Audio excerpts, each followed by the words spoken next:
Welcome to Local Matters. Today we begin with storyteller Jim Brule, who is back with a story, within a story, within a story. Hi, my name is Jim Brule. I'm a Maggid, which is a Jewish inspirational storyteller, and I have a story to share with you today, and a story about the story. You see, as a storyteller, one of the things we get to do is research the stories that have been given to us to find out where they came from, which ways they were told, how they might have emerged in different parts of the world or different traditions. And this story is an example, a lovely example of just such a thing. I had a colleague, another storyteller, approach me with the bones of this story, just the little bits of it, to say, have you ever heard of this story? Do you know it? Do you know where it came from? And I didn't. So it was like a treasure, a new story I get to research. It's a sweet little story. And the more I looked at it, the more intrigued I became, because beyond the story itself, there was one Christian pastor who said it was a folk tale of the Mayans. There was another person who said it occurred in the Talmud. Another one who said it was several hundred years later, and then even 1,000 years after that. Where did this story come from? And the more I looked, the more intrigued I became, until I finally found what I'm convinced is the original source of this story, which was in a group of stories written by some rabbis back in the 7th century to try and help people write inspiring sermons at this time of year. And so what I'd like to do is share that story with you, and then a couple of the variations to see which one resonates most deeply with you. Because as you may know, the story I tell may affect two different people in entirely two different ways. And if I twist it just a little, it can affect even more people. So here's the story as I like to tell it now. There once was a king. Now this king had an only son, and he and his son were very close. But as sometimes happened, one time they fell into a terrible, terrible quarrel. And whether the son decided to leave or the father threw him out, however it happened, they parted ways. The son moved out, bitter, angry. Surely he had had enough of this father of his. Now some time passed, and both the son and the father began to feel the real pain of their distance. The son wanted to get back to his father, and the father wanted to bring his son to him. But the father didn't know where the son had gone. So the son approached some of his friends, and he said, I really miss my father. I want to go back, but I don't have the resources. And so the friends got together and they sent a message to the king. And they said, "Oh, Your Highness, your son would like to come back to you, but he's in dire straits. He doesn't think he can make it." And the king sent a message back to the son.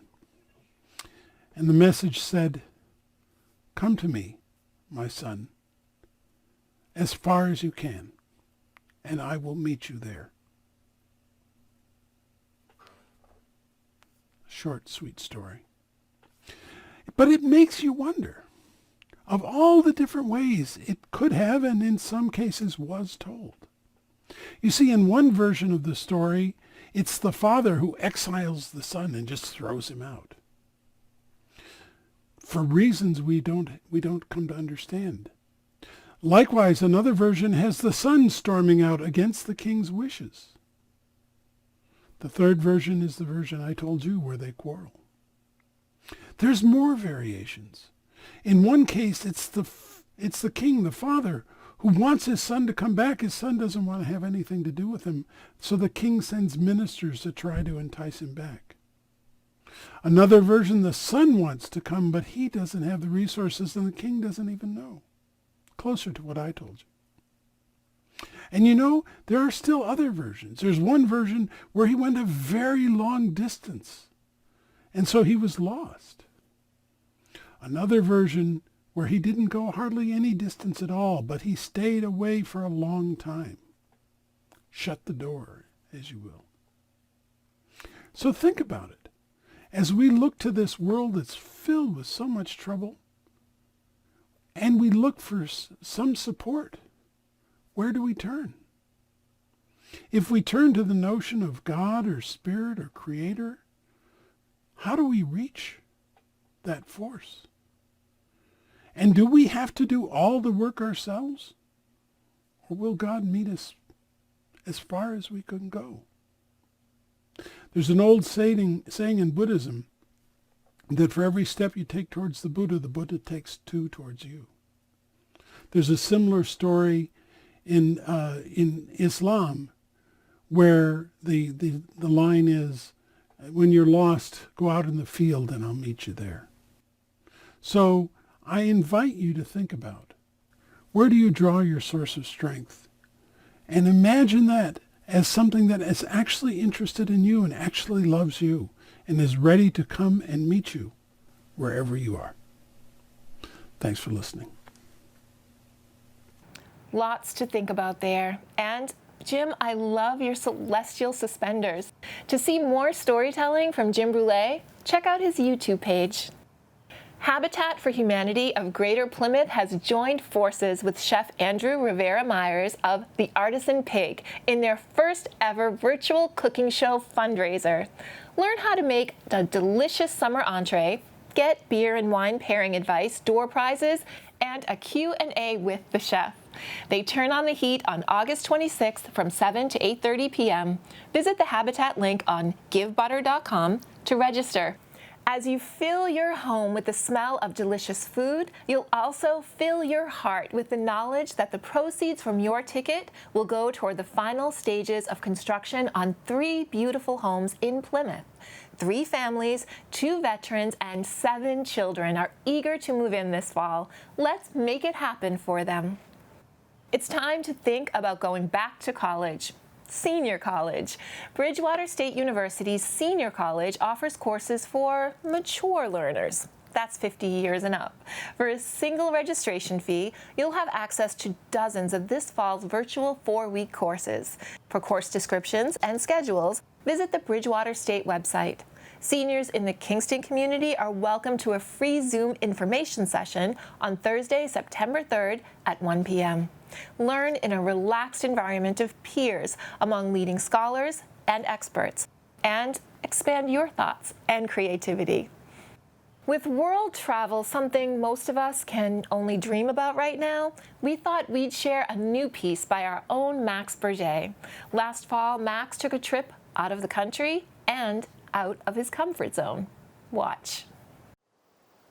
In early October, I decided to solo travel from Germany to Holland. Along the way, I went hiking to get pictures of a castle named Neuschwanstein, which was a castle created by King Ludwig II.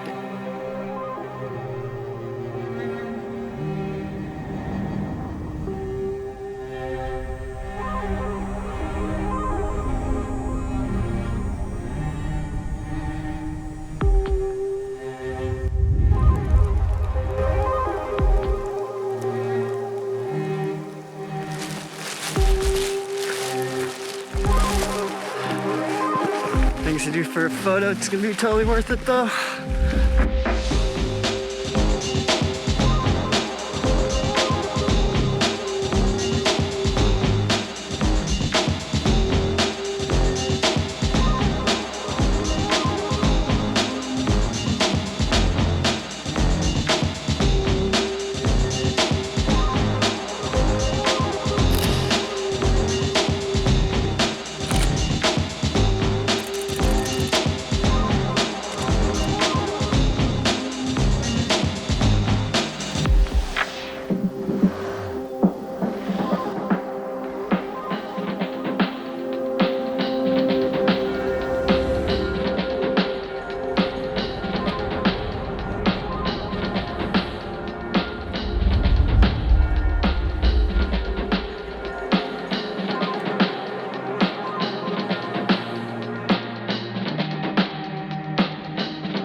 As I wandered around Germany, I eventually found myself at Oktoberfest, and I didn't get much footage here, but I met new people along the way.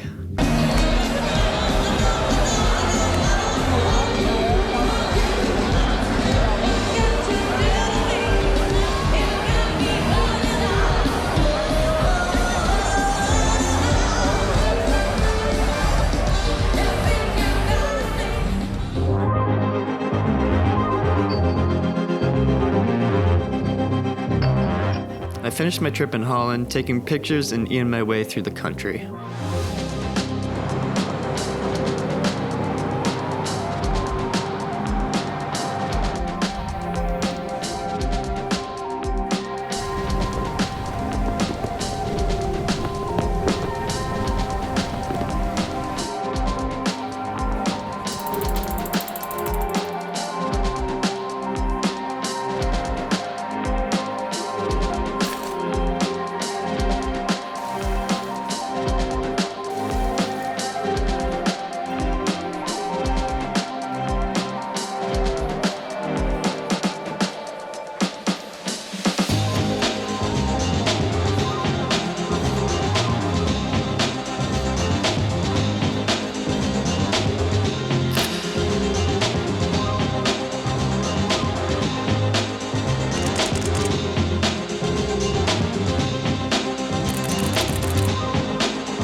By the end of my trip, I had realized that it's entirely possible to travel to different countries on your own.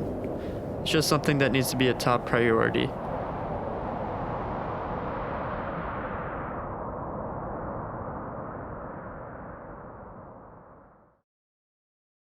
Wow. Thank you, Max, for sharing your journey. Traveling alone can be scary and liberating. May your footsteps fall in the far reaches of the world again soon. Are you searching for work and would like some advice on how to do it? On August 24th from 6 to 7:30 p.m., join Senior Employment Specialist and Career Coach Gary Geckow via Zoom for an online job search and resume submittal workshop. You'll discuss online search strategies and how to best utilize websites for submitting a resume. This free program is for teens and adults and is part of a series of programs focusing on personal finance and financial literacy presented by the Kingston Public Library. Visit the website to reserve your spot. The world has a lot going on right now, but problems with addiction and overdose remain important issues to continue awareness of. In observance of International Overdose Awareness Day, the Brockton and Plymouth Area Prevention Collaboratives will host this year's vigil, streaming live on Monday, August 31st at 7 p.m. Julie invited Representatives Caitlin McSweeney, Kelly Maycomer, and Amanda Sandoval to talk about it. So I'm so pleased to welcome you ladies today. So we have Caitlin, Kelly, and Amanda. Welcome. Thank you. Good to see you all. I'm going to start my questions with Amanda, if that's okay. You're coordinating a virtual overdose vigil, which will be happening on August 31st. And can you tell us about how this whole thing came together and how people can actually participate? Sure. So we are working together as a collaborative. It will be 10 communities across Plymouth County. We have 8 autonomous coalitions that work throughout the county, and due to COVID-19, we decided to all work together to create one vigil as a collaborative this year. So I'd like to just recognize the autonomous coalition so that we can give them some credit. The Brockton Mayor's Opioid Overdose Prevention Coalition, Bridging Lives, which is Bridgewater and Rainham, Carver Cares, East Bridgewater's Hope, Middleborough Matters, the Plymouth Youth Development Collaborative, Whitman Hanson Will, and Rockland Cares. Did I get all of them? Wow, that's a lot. So those would be 8 coalitions that are working within their communities individually. And so each of those coalitions fall under the Brockton Area Prevention Collaborative and the Plymouth Area Prevention Collaborative, and we are one big family. So we're working together to host this year's Virtual Overdose Vigil. To raise awareness around overdose on International Overdose Awareness Day, and provide a safe space for families to grieve the loss of their loved ones. So that's pretty much wonderful, and I'm sure during these times it's even more critical that your message gets out there and that help is available. Now, there's a lot of organizations that are working together, and mostly under the collaborative umbrellas. Do you have the same missions? All of your collaboratives, do you have the same missions, or you're slightly different? I would say that they're pretty much the same. We work to engage, empower, and connect the communities. We provide substance use prevention to all of those communities, which includes education, awareness, policy, advocacy, sort of connecting individuals to resources and understanding addiction as a disease. We work across all the primary, secondary, tertiary prevention to sort of make sure that we reach people from never starting to use drugs in the first place all the way up to how can we save a person's life in the event of overdose. Wow, right. And every person is slightly different. Every circumstance is slightly different. Is that true? Sure. Okay. Thank you. I would like to now ask Caitlin, how about what can people expect when they join this vigil, and how will it actually help the families that are impacted by the experience of actually losing someone? Yeah, that's a great question. So we hope that people will take away a sense of hope, a sense of connectedness, and that no one's alone. So many people are really impacted by substance use, and we do have to come together virtually this year due to COVID-19, but our goal is to really highlight just how widespread addiction is through our communities. And oftentimes substance use can be a really touchy subject, so we want to create a space where it's okay to talk about people's struggles and people battling addiction. So we hope that families feel supported, loved, and know that their loved ones are never forgotten. As we commemorate each year, we do an annual slideshow, memorial slideshow. So we provide resources, we have speakers who talk about, share their stories of losing their loved ones to addiction. And then we also have a component where we come together virtually to light a candle to build a sense of community. So we're doing that, a virtual candle lighting as well this year, and that will be part of our vigil virtually. Oh, that's wonderful. Do you have families participate that have lost people? Do you find that that's a powerful motivator for maybe other families that are dealing with someone who has an addiction problem? Definitely. I mean, family, we have a lot of engagement with families. Amanda works really well with keeping in communication and supporting people. We definitely get a lot of people involved in our coalitions who have been personally impacted and have lost a loved one to addiction. So that is definitely a group that we're here to support and provide resources, as well as Amanda said, people who are maybe more on the prevention side or know someone who's struggling, which I know we will get to that in a little bit as well. Sure. And how can people get involved that are interested in helping? What are the different types of things that they could do, and how can they get involved? Yeah, that's a great question. So we're pretty active on social media right now to try to stay relevant and keep folks up to date of what we have going on, as we obviously aren't having any in-person events. We can connect via social media. We have Facebook, Instagram, all of the folks here, we have our own handles. The Plymouth Area Substance Abuse Prevention Collaborative is our Facebook. The Brockton Area Prevention Collaborative has their own Facebook and Instagram. And we really are always on there trying to see what the community needs and support them in any way. Right now, we're ramping up a lot of school-based resources to help the schools dealing with the trauma that can come along with the pandemic, and just training parents, teachers, and really even having different children-based resources to help the various age levels cope with the stress and the trauma that's come from COVID-19, as well as, working with revamping our trainings on prevention work, drug education, and awareness. Excellent. So there's a lot that people could do, and a lot that people really need to be educated about, because if you don't have someone in your life that has battled addiction, or you're close to someone, you might not know a lot of things that you should know, and even signs to look for. So this education, I think, for everyone is beneficial. Thank you. I'd like to ask Kelly, what are some of the ways that we can assist our friends or loved ones who are battling addiction? And this is for people that aren't professionals, that aren't like you, that maybe know exactly what to do. Yeah, so that's also another great question. Just to point out, I work with these lovely ladies, but I am specifically in Plymouth, Massachusetts. So I work for the Plymouth Public Schools and coordinate one of the coalitions, so Plymouth specifically. And we're super excited to be on board this year for the virtual vigil. And the question is so important, but it's also so multifaceted. So there's really no one size fits all solution for what we're doing or the advice we can give. But we do have some pieces that can help. So we always remind people, first of all, that it's most important to lead with love, and just know that you might get some, defensiveness or resentment at first when you're working with someone.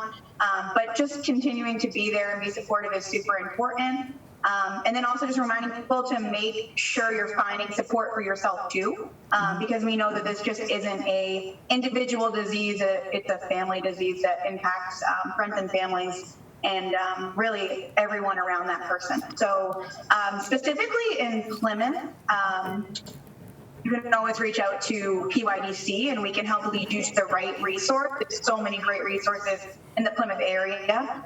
When we're talking about on a larger scale, the Massachusetts Substance Use Helpline, that number is 800-327-5050. So just again, it's 800-327-5050. That number is a statewide helpline that can help someone find the best next step.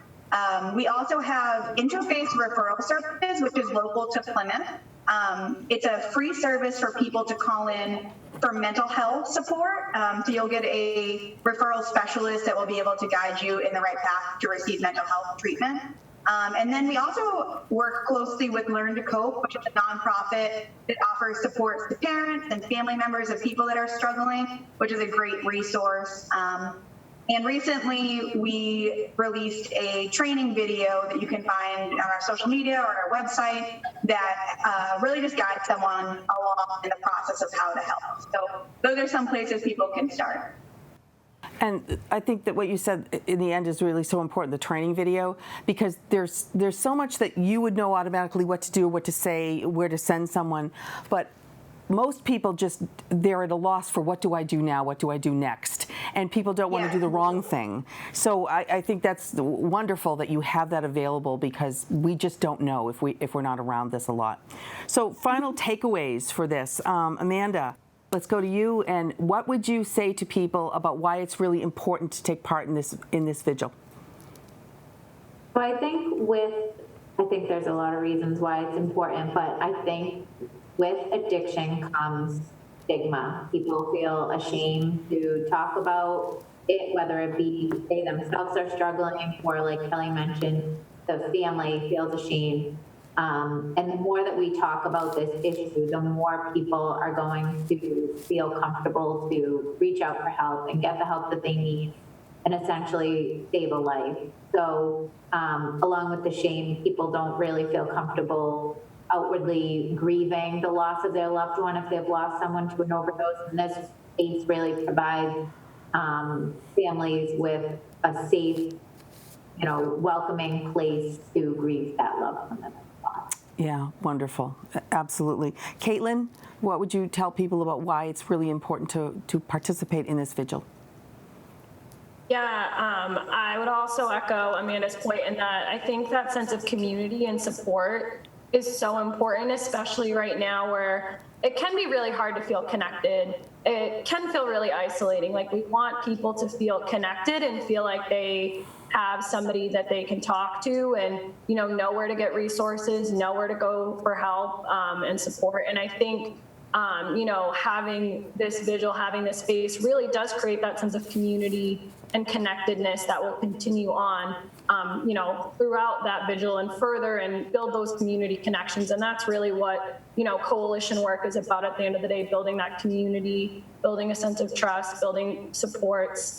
So I think that, to Amanda's point of it's really can be stigmatizing and a touchy topic, but once you're there and you really are present, being able to, it's okay to be vulnerable. It's okay to have challenges. We all struggle with things. So just knowing that you're not alone and that there are people who want to support you and help you and really connect on that level, I think is so important. Absolutely. And Kelly, last words? Yeah, there's so many things I could say, but I've been lucky enough to attend this vigil for, I think this is my fourth, maybe fifth vigil that I've attended, and being someone that's experienced grief recently and also having people that I love in the slideshow, I think it's an important time. So if you've been to the vigil before, you know that there's a video that plays a slideshow video of people who have lost their lives to overdose. And I just think it's a great reflection period. I think that grief as well as addiction is pretty stigmatized in our society on when you're supposed to feel it or when you're allowed to feel it. And I think that that video just gives people that are in attendance, whether they know someone on the screen or not, a solid 30 minutes to kind of sit in solidarity and really just think about, people they've lost and people they've loved. And I just think it's a good experience. So I would encourage anyone to take the time to attend, whether you've loved someone that you've lost or you haven't. I just think it's a great process. Thank you. Absolutely. And it's a great reminder, too. I know when you see any in memoriams that play often on shows that sometimes you sit back and you think, wow, there but the grace of God go I. How lucky am I that someone I know isn't there? So you're right. Even if you don't have a connection to anyone that is shown on this, it's so important to realize that that has impacted their families, their friends forever. And I love what you've all have said. And again, so this vigil will be on Monday night, August 31st at 7 p.m. Highly recommend that you partake in it and watch it and learn something from it. So ladies, thank you so much, and we'll hope to see you again in the near future. Thank you. Thank you. Thank you, Julie, Caitlin, Amanda, and Kelly. If you would like to take part in the vigil, visit the Brockton Area Prevention Collaborative YouTube or Facebook page. Join the Pembroke Public Library and Roz Kubek on Wednesday, August 26th from 3 to 4 p.m. for Short Stories, Big Impact, Classics. Visit the compelling characters, drama, and descriptive language of the featured readings for Session 2. Kate Chopin's Story of an Hour and Charlotte Perkins Gilman's Yellow Wallpaper. All readings are available as single reads online or in short story collections available through Overdrive, Hoopla, or the library. Links will be provided when you sign up so you can read them before the workshop. Visit the library's website to sign up. Kids in grades 3 through 6 are invited to zoom into the Kingston Public Library's virtual Mad Science Fantastic Flyers on August 24th from 6 to 7 p.m. Using regular household items, they'll craft and learn about the 4 forces of aerodynamics that affect flight: lift, trust, gravity, and drag. Register by visiting the library's website.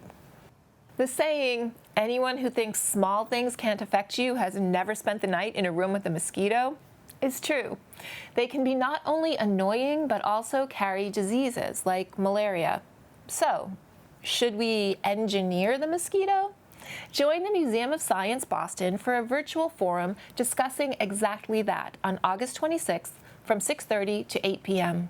In this interactive webinar, you'll talk about the benefits and trade-offs of utilizing genetically engineered mosquitoes to reduce malaria transmission.